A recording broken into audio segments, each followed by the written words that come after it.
A physical affair is a sledgehammer, loud, obvious, a single event.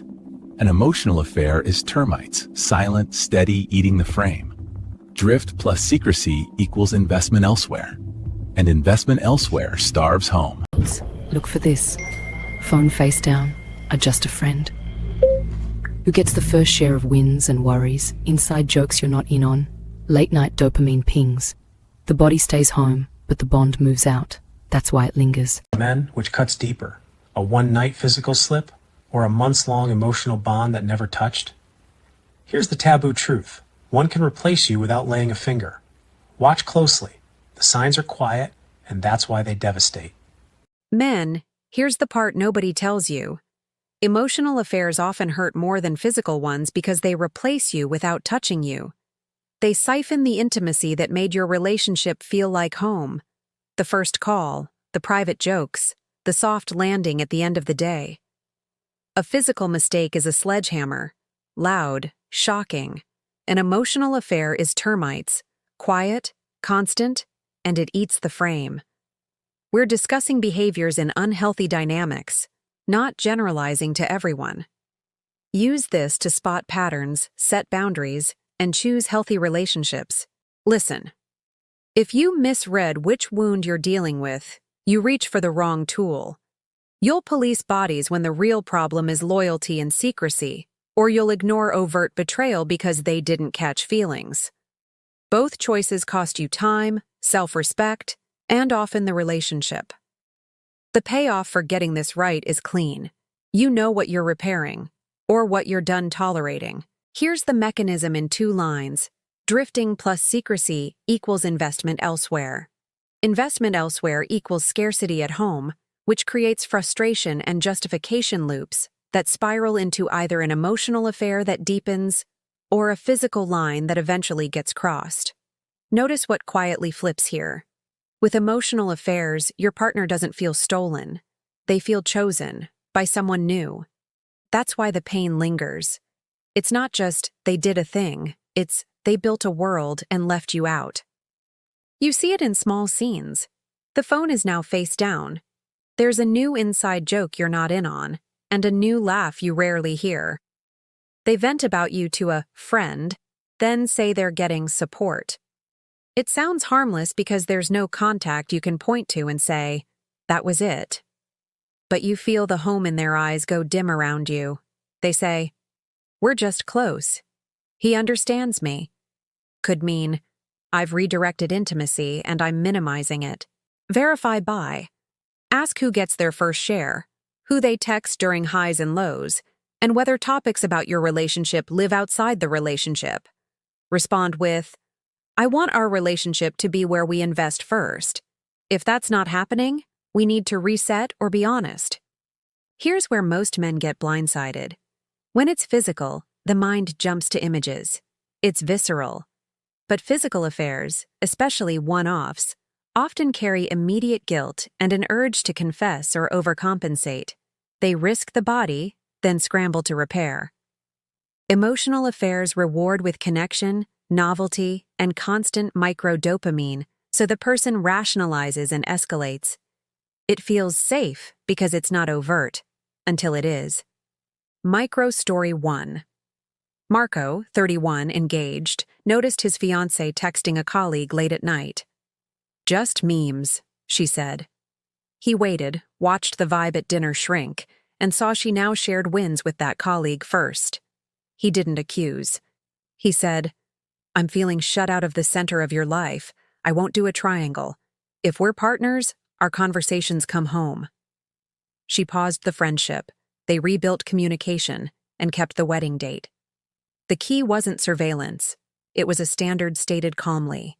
Which brings us to the part nobody tells you about pain. Physical betrayal stings sharper in the moment because it's concrete and easy to picture. Emotional betrayal cuts deeper and longer because it rewrites your role. It tells you, you're not where they go to be seen. Men feel it as disrespect, but the deeper layer is disconnection. Respect follows connection. When connection gets outsourced, respect erodes without a fight, and that's brutal. Research suggests why it hooks people. Novelty spikes dopamine. Secret conversations get intermittent rewards. Some messages are thrilling, some quiet, so the brain chases the next hit.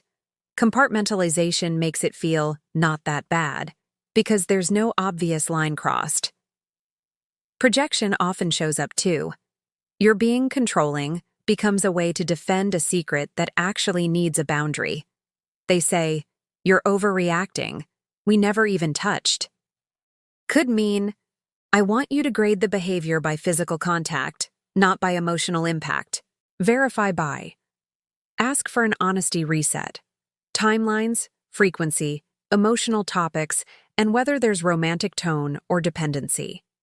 Respond with, "Physical or not, secrecy plus emotional dependency is a boundary for me." Hold that thought, because the real test shows up here. If you raise it calmly and the story starts shifting, you're not in a miscommunication, you're in a fog. Fog equals wasted months.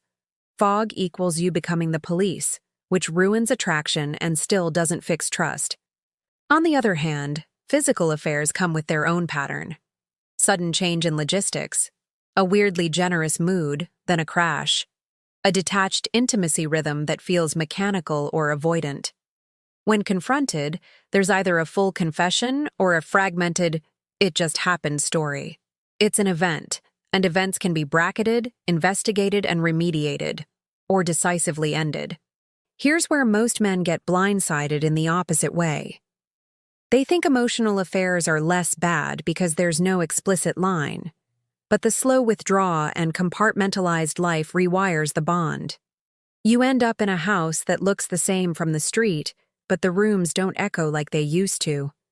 The laughter moved to a different address. They say, "I need space, you're suffocating me." Could mean, "I want freedom for the triangle without accountability." Verify by, agree to space that includes symmetrical boundaries. No private, emotionally intimate chats with potential alternatives. Respond with, "Space is fine when it's not a cover for a third party." Let's make this practical. For many men, emotional affairs hurt more because they signal replacement. For others, physical feels worse because it violates a specific agreement with finality. The real answer is this. The one that hurts more is the one that breaks the boundary you value and is maintained by deception. That's the wound you treat first. What to do next without drama, without begging, without turning into a detective comes down to clarity and leadership. You do not have to accept either betrayal, but you also don't have to explode to earn respect. Calm is not weakness, it's control of frame. You're not here to convince anyone to choose you. You're here to state what choosing you requires. Here's a short checklist you can run today. Verify facts calmly, timelines, frequency, topics, and who gets first share of emotional energy. Set one standard. No secrecy with potential alternatives. Transparency by mutual agreement, not surveillance. Pause romantic perks if honesty is unclear. Resume only when actions stabilize for weeks, not days.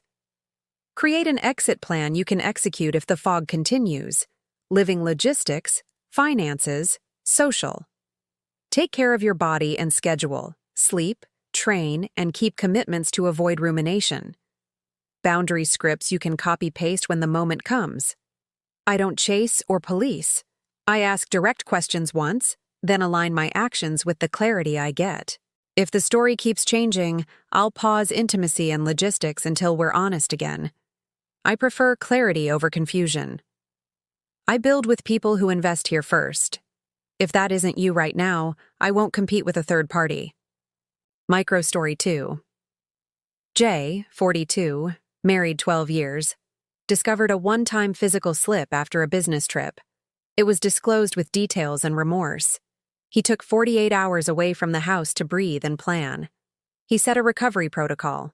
No contact with the person, full transparency for a defined period, couples therapy, and a pause on intimacy until trust behaviors stabilized. They rebuilt slowly. He decided to stay because the breach was finite and accountability was present. Different from a long-running emotional triangle he had zero interest in competing with. Notice what happens next when you lead like this. If it's an emotional affair, two things become clear quickly. Either the outside bond gets cut and the energy returns home, or the person fights for the triangle and you get your answer without months of confusion. If it's a physical event that truly ended, transparency plus consistent repair behavior reduces the sting over time. When repair is real, it looks boring. Predictable schedules, shared calendars, proactive updates, and a ton of open conversations about awkward stuff. Here's the uncomfortable truth about why emotional hurts more for many men. It isn't jealousy, it's loss of significance. You went from partner to roommate while someone else got the highlight reel. And because it's invisible, you feel crazy for noticing. You're not crazy. You're noticing patterns that matter more than a single incident. At the same time, don't make the mistake of ranking pain as a contest. Rank alignment. Are you in a relationship that matches your values? Are both of you willing to reset boundaries, own the impact, and do the unglamorous work? A good relationship is not one where nobody is tempted. It's one where temptations get brought home to be handled together, not outsourced in secret. And men, remember this identity reframe. You are not a warden guarding a gate. You are a builder choosing teammates. Boundaries beat surveillance. Calm verification beats accusation. You'd rather be alone than in a triangle. That isn't harsh, that's self-respect. If you're on the fence right now, try this, lower. Draft your standards on paper. 1 page. What fidelity means to you, what repair requires, what consequences follow fog. Then, have the calmest conversation of your life. Not a debate, a standards meeting. You'll learn everything you need to know from their response, not from your speech. When they try to deflect, keep it simple. This isn't about blame. It's about whether we're building something exclusive or not. When they try to minimize, hold the line. I'm not grading behavior by anatomy. I'm grading it by honesty and priority. If they agree, expect discomfort during the reset. That's normal. If they won't, don't stretch your standards to keep something small. So, which hurts more and why? For most men, the emotional affair hurts longer because it erodes your place in the story and quietly rewires the bond. The physical affair hurts sharper because it's a hard line you can't unsee. Both are choices sustained by secrecy. The right move isn't to rank their sin, it's to raise your standard. Here's the last piece you need to hear. You are not trying to win them back from someone. You're inviting them back to the truth. And if they can't live there, you still win. Because you picked reality over fantasy, and men who live in reality build relationships that last. Subscribe for more clear, practical strategies men can use to lead with calm, protect their standards, and choose healthy love.